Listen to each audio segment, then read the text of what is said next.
আসসালামু আলাইকুম ওয়া রাহমাতুল্লাহি ওয়া বারাকাতুহু। এ পর্বে আমাদের আলোচনা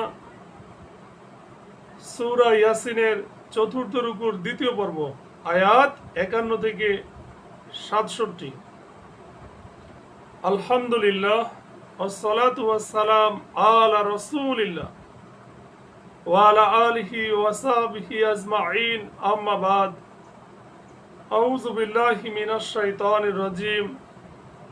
বিসমিল্লাহির রহমানির রহিম। রব্বি ইশরাহ লি সাদরি ওয়া ইয়াসসির লি আমরি ওয়াহলুল উকদাতাম মিন লিসানি ইয়াফকাহু কাওলি। আয়াত 51 ইরশাদ হচ্ছে, আল্লাহ বলেন, আর সিংহায় ফুঁক দেওয়া হবে, তৎক্ষণাৎ তারা কবর থেকে তাদের রবের দিকে ছুটে আসবে। অনুফিখা ফিস-সূরি ফাইযা হুম মিনাল আজদাসি ইলা রাব্বিহিম ইয়ানসিলুন। তো প্রথম মত অনুযায়ী এটা দ্বিতীয় ফুৎকার এবং দ্বিতীয় মত অনুযায়ী এটা তৃতীয় ফুৎকার হবে, যাকে নাফখাতুল বাআসি ওয়ান নুশুর বলা হয়। এতে মানুষ কবর থেকে জীবিত হয়ে উঠে দাঁড়াবে। ক্বালু ইয়া ওয়াইলানা মান বাআসানা মিন মারকাদিনা। তারা বলবে, হায় আমাদের দুর্ভাগ্য, কে আমাদেরকে আমাদের নিদ্রাস্থল থেকে উঠালো। তাদেরকে বলা হবে, এটা তো তা যার ওয়াদা পরম করুণাময় করেছিলেন এবং রাসূলগণ সত্য বলেছিলেন। অর্থাৎ কবরকে নিদ্রাস্থল বলার উদ্দেশ্য এই নয় যে কবরে তাদের আযাব হবে না, বরং তখন যে ভয়ানক দৃশ্য এবং শাস্তির কঠিনতা দেখবে, তার তুলনায় তাদেরকে কবরের জীবন একটা নিদ্রাস্থল বলে মনে হবে। ইন কানাত ইল্লা সাইহাতা ওয়াহিদাতান। এটা হবে শুধুমাত্র এক মহানাদ, প্রচন্ড শব্দ। তখনই তাদের সকলকে উপস্থিত করা হবে আমার সম্মুখে। ফালিয়াউমা লা তুযলামু নাফসুন শাইআ। সুতরাং আজ কাউকেই কোনো জুলুম করা হবে না।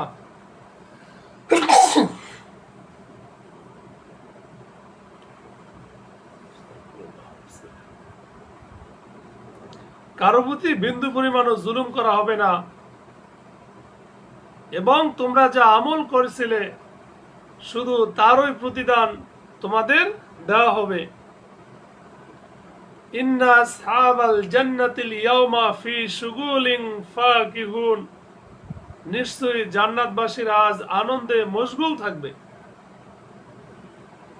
হুম ওয়া আজওয়াজুহুম ফি জিলালি ওয়া আলাল আরাইকি মুত্তাকিউন। তারাও তাদের স্ত্রীরা ছায়ার মধ্যে সুসজ্জিত আসনে হেলান দিয়ে উপবিষ্ট থাকবে। লাহুম ফিহা ফাকিহাতু ওয়া লাহুম মা ইয়াদদাউন। সেখানে জান্নাতীদের জন্য থাকবে ফল ফলাদি এবং থাকবে তারা যা চাইবে তাই। সুবহানাল্লাহ। সালামুন কাওলাম মির রাব্বির রহিম। অসীম দয়ালু রবের পক্ষ থেকে বলা হবে সালাম। সুবহান। অর্থাৎ আল্লাহর এই সালাম ফেরেশতাগণ জান্নাতীগণের নিকট পৌঁছে দিবেন।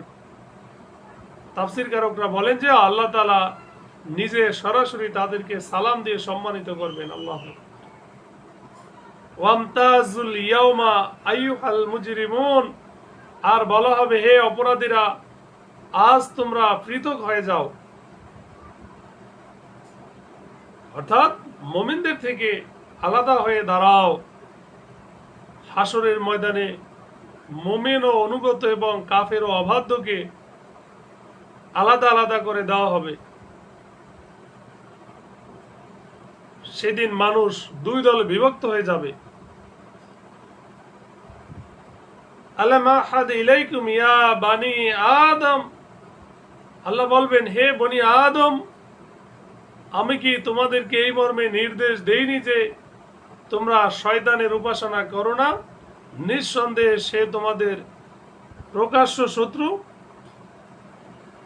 অর্থাৎ আমি কি তোমাদের কাছে আরো অঙ্গীকার নেইনি যে তোমরা একমাত্র আমারই ইবাদত করবে এবং আমার ইবাদতে কাউকে শরীক করবে না? শুধু এক আল্লাহর ইবাদত করবে, এটাই সেই সরল ও সঠিক পথ যার প্রতি রাসূলগণ মানুষকে আহ্বান করতেন, এবং এটাই বাঞ্ছিত গন্তব্য স্থানে অর্থাৎ জান্নাতে পৌঁছাবে। আল্লাহ তাআলা আমাদের সঠিক বুঝ দান করুক।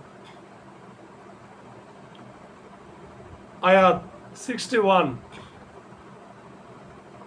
ওয়ানি'বুদুনি হাযা সিরাতুম মুস্তাকিম, আর আমারই ইবাদত করো, এটি সরল সঠিক পথ। তার মানে এখানে উদ্দেশ্য হলো ওই অঙ্গীকার যা আদম আলাইহিস সালামের পিঠ থেকে বের করার পর তার সন্তানদের কাছ থেকে নেওয়া হয়েছিল। দ্বিতীয়ত, তোমাদেরকে শয়তানের ইবাদত এবং তার কুমন্ত্রণা গ্রহণ করা থেকে এই জন্য নিষেধ করা হয়েছে যে সে তোমাদের প্রকাশ্য শত্রু এবং সে তোমাদেরকে সব রকম ভাবে পথভ্রষ্ট করার শপথ করে রেখেছে। ওয়ালাকাদ আদাল্লা মিনকুম জিবিল্লান কাসীরা, আর অবশ্যই শয়তান তোমাদের বহু দলকে পথভ্রষ্ট করেছে, তবুও কি তোমরা অনুধাবন করনি? অর্থাৎ তোমাদের এতটুকু জ্ঞান ও বুঝ নেই যে শয়তান তোমাদের শত্রু, তার আনুগত্য করা উচিত নয়, এবং আমি তোমাদের প্রভু, আমি তোমাদেরকে অন্ন দান করি এবং আমি দিবারাত্রি তোমাদের হেফাজত করি, সুতরাং আমার অবাধ্যতা করা তোমাদের উচিত নয়। তোমরা শয়তানের শত্রুতা এবং আমার ইবাদতের অধিকারকে না বুঝে নেহাতি নির্বুদ্ধিতা ও অজ্ঞানতার পরিচয় দিচ্ছ। হাদিহি জাহান্নামুল্লাতী কুনতুম তুআদুন, এটি সেই জাহান্নাম যার সম্পর্কে তোমরা ওয়াদাপ্রাপ্ত হয়েছিলে। ইসলাউ হাল ইয়াউমা বিমা কুনতুম তাকফুরুন, তোমরা যে কুফরি করতে সে কারণে আজ তোমরা এতে প্রবেশ করো। অর্থাৎ এখন সেই নির্বুদ্ধিতার ফল ভোগ করো এবং নিজেদের কুফরির কারণে জাহান্নামের কঠিন শাস্তির মজা আস্বাদন করো।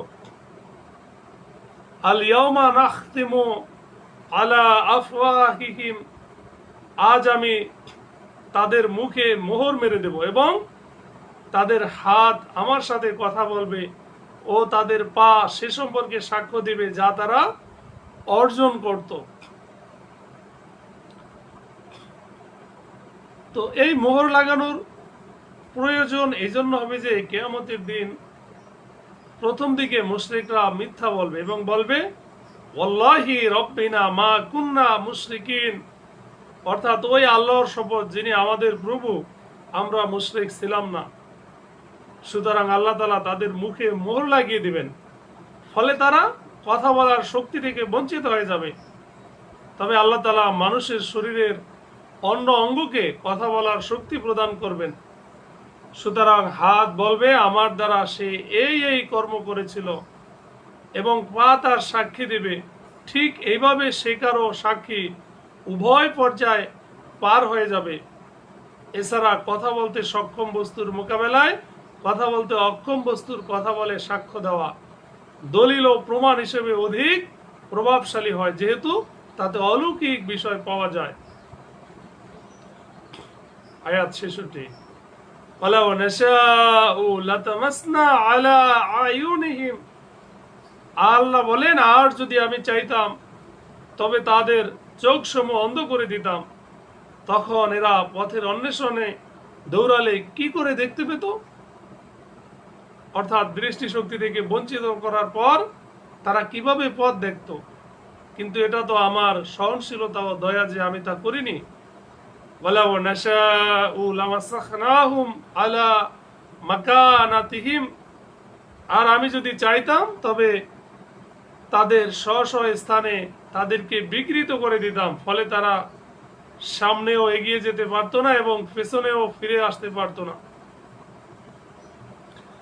অর্থাৎ না সামনে আসতে পারতো আর না পেছনে ফিরে যেতে পারতো, বরং পাথরের মতো একই স্থানে পড়ে থাকতো। আল্লাহ তাআলা আমাদের সঠিক বুঝ দান করুক, আমিন।